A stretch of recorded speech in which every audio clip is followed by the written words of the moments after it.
எல்லாருக்கும் வணக்கம். இப்போ நம்ம அந்த வீடியோவில் என்ன பார்க்க போகிறோம்னா, நெல் பயிரில் விதை நேர்த்தி எப்படி பண்ணலான்றதை பார்க்கலாம் வாங்க. இந்த மாதிரி விதை நேர்த்தி பண்ணுறது மூலமாக நம்ம நெல் பயிரில் வர நோய் தாக்குதலை முன்னாடியே கட்டுப்படுத்தலாம். முதல்ல நம்ம என்ன பண்ணணும்னா, நமக்கு தேவையான அளவு நெல் எடுத்துக்கிட்டு தண்ணியில் போட்டு பதர் நெல்லையும் நல்ல நெல்லையும் பிரித்து எடுத்துக்கலாம் வாங்க.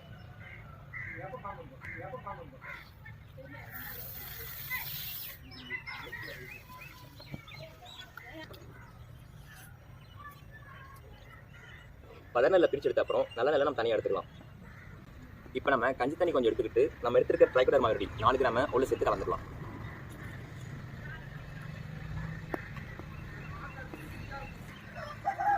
நம்ம இப்போ ஏன் கஞ்சி தண்ணி எடுத்துக்கணும்னா அது ஒரு சிட்டிங் ஏஜென்ட்டாக நமக்கு யூஸ் ஆகும். 4 கிராம் ட்ரைகோடர்மா விரிடி கலந்த அப்புறம் நம்ம எடுத்துருக்க நெல் அதை ஊற்றி கலந்துக்கலாம்.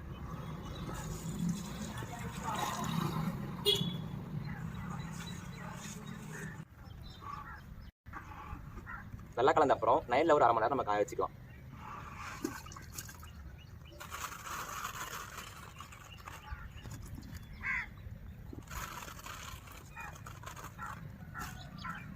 அரை மணி நேரம் நைலில் நல்லா காஞ்ச அப்புறம் அதை நம்ம பயன்படுத்தலாம். நன்றி.